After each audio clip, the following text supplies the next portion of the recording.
12월 5일 오늘의 말씀은 느헤미야 13장 1절에서 14절입니다. 그날 모세의 책을 낭독하여 백성에게 들렸는데 그 책에 기록하기를 암몬 사람과 모압 사람은 영원히 하나님의 총회에 들어오지 못하리니 이는 그들이 양식과 물로 이스라엘 자손을 영접하지 아니하고 도리어 발람에게 뇌물을 주어 저주하게 하였음이라. 그러나 우리 하나님이 그 저주를 돌이켜 복이 되게 하셨다 하였는지라. 백성이 이 율법을 듣고 곧 섞인 무리를 이스라엘 가운데에서 모두 분리하였느니라. 이전에 우리 하나님의 전에 방을 맡은 제사장 엘리야십이 도비야와 연락이 있었으므로 도비야를 위하여 한 큰 방을 만들었으니 그 방은 원래 소재물과 유향과 그릇과 또 레위 사람들과 노래하는 자들과 문지기들에게 11조로 주는 곡물과 새 포도주와 기름과 또 제사장들에게 주는 그 제물을 두는 곳이라. 그 때에는 내가 예루살렘에 있지 아니하였느니라. 바빌론 왕 아닥사스다 32년에 내가 왕에게 나아갔다가 며칠 후에 왕에게 말미를 정하고 예루살렘에 이르렀어야 엘리야십이 도비야를 위하여 하나님의 전뜰에 방을 만든 악한 일을 안지라. 내가 심히 근심하여 도비야의 세간을 그 방 밖으로 다 내어 던지고 명령하여 그 방을 정결하게 하고 하나님의 전의 그릇과 소재물과 유향을 다시 그리로 들여 놓았느니라. 내가 또 알아본즉 레위 사람들이 받을 몫을 주지 아니하였으므로 그 직무를 행하는 레위 사람들과 노래하는 자들이 각각 자기 밭으로 도망하였기로 내가 모든 민장들을 꾸짖어 이르기를 하나님의 전이 어찌하여 버림바 되었느냐 하고 곧 레위 사람들을 불러 모아 다시 제자리에 세웠더니 이에 온 유다가 곡식과 새 포도주와 기름의 11조를 가져다가 곡간에 들이므로 내가 제사장 셀레미야와 서기관 사독과 레위 사람 브다야를 창고지기로 삼고 마따냐의 손자 삭굴의 아들 하난을 버금으로 삼았나니 이는 그들이 충직한 자로 인정됨이라. 그 직분은 형제들에게 분배하는 일이었느니라. 내 하나님이여 이 일로 말미암아 나를 기억하옵소서. 내 하나님의 전과 그 모든 직무를 위하여 내가 행한 선한 일을 도말하지 마옵소서. 아멘.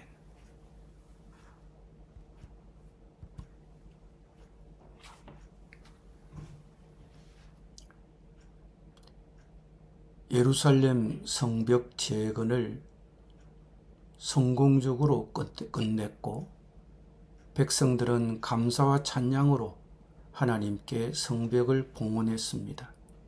그리고 성전을 섬기는 사람들을 세워 그들이 충실하게 하나님과 공동체를 섬기는 사역에 전념할 수 있게 했습니다. 그리고 그들은 모두 행복하게 살았습니다. 이런 결론을 기대했다면 느헤미야 13장은 몹시 실망스러울 것입니다. 먼저 느헤미야 13장 오늘 본문의 사건의 배경을 이해하는 것이 필요합니다. 제사장 엘리야십의 타락 사건은 느헤미야가 바빌론 왕 아닥사스다를 배려가려고 예루살렘을 비웠을 때에 일어났습니다. 그리고 느헤미야가 왕의 허락을 받고 예루살렘으로 다시 돌아와 보니 이런 사건이 일어난 것을 알게 된 것입니다. 이전에 백성들은 하나님과 언약하고 이방인과 결혼하지 않겠다고 다짐했습니다. 안식일과 안식년을 지키기로 맹세했습니다. 그리고 율법에 기록된 규정을 지켜 제사장들과 레위 사람들이 성전 봉사에 전념할 수 있도록 11조를 그들의 몫으로 주기로 했습니다. 이 약속의 상당 부분은 성전을 계속 지원하는 것과 관련이 있었습니다. 그런데 그들이 이 약속을 어겼습니다. 이것이 13장의 요점입니다. 대제사장 엘리야십은 몇 가지 중요한 면에서 실패했습니다. 우리는 이 사람의 이름을 반복해서 들었습니다. 그 이유는 엘리야십이 느헤미야와 매우 긴밀하게 일을 했고 느헤미야가 총독으로 있을 때 지도자의 직책을 맡았기 때문입니다. 그러나 느헤미야가 예루살렘을 비운 사이 그는 끔찍한 결정을 내렸습니다. 암몬 사람 도비아에게 성전에 방을 만들어 주었습니다. 이 사실은 정말 충격적입니다. 우리가 아는 것처럼 느헤미야 이야기 전반에 걸쳐 도비아는 느헤미야와 하나님의 백성의 원수였습니다. 암몬 사람들은 롯과 그의 딸들 사이의 건친 상간 관계에서 나온 민족으로 그들은 역사 내내 이스라엘의 골칫거리였습니다. 그 신뢰가 2절에서 언급되고 있습니다. 그래서 엘리야십은 하나님의 다른 백성들과 마찬가지로 느헤미야가 떠나기 전에 이 문제에 대한 명확한 지시를 받았습니다. 그런데 어떻게 이런 일이 일어났습니까? 4절에서는 엘리야십 제사장이 도비아와 가까이 지내는 사이였다고 말합니다. 그리고 28절에 따르면 대제사장 엘리야십의 손자인 요아다의 아들 가운데 하나가 호론 사람 산발랏의 사이가 되었다고 말합니다. 즉 엘리야십의 후손 중 한 명이 산발랏의 딸 중 한 명과 결혼했다는 것입니다. 이는 우리가 6장에서도 접했던 사실이기도 합니다. 도비아는 유다 사람 아라의 아들 스가냐의 사이였고 도비아의 아들 요하난도 베리가의 아들 무술람의 딸과 결혼했기 때문입니다. 이제 이러한 점을 염두에 두고 몇 가지 교훈을 살펴보려고 합니다. 하나님께 약속을 하는 것과 그것을 지키는 것은 전혀 다른 문제입니다. 백성들은 이미 10장에서 이 점에 대하여 약속했습니다. 그것은 백성들이 7째 달의 율법의 말씀을 더 듣고 배운 후에 이루어진 언약이었습니다. 그래서 그들은 10장에서 약속을 했습니다. 그런데 그들이 동의하고 약속한 것을 이행하지 못했습니다. 끝까지 해내지 못했습니다. 마태복음 21장에서 주님께서 두 아들에 관해 말씀하신 이야기가 있습니다. 한 아들에게 포도원에 가서 일하라고 하셨는데 아들은 그렇게 하겠습니다라고 대답하고는 가지 않았습니다. 둘째 아들은 같은 질문을 받자 거절했지만 회개하고 갔습니다. 예수님께서 물으신 것은 누가 아버지의 뜻을 행했는가 였습니다. 물론 우리 모두는 첫째 아들이 처음에 예라고 말하고 그런 다음에 실행했더라면 더 좋았을 것이라고 생각할 것입니다. 하지만 요점은 처음에 예라고 대답해도 후속 조치가 따르지 않는다면 별 의미가 없다는 것입니다. 오늘 아침 우리 자신에게 질문해 보십시오.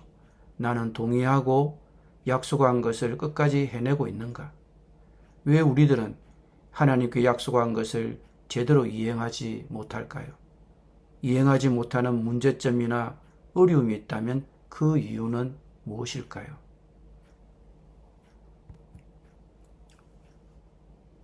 어떤 신자가 노골적으로 불순종할 때 누군가는 그가 변화하도록 도와주어야 합니다. 느헤미야는 이 사건을 어떻게 처리했습니까?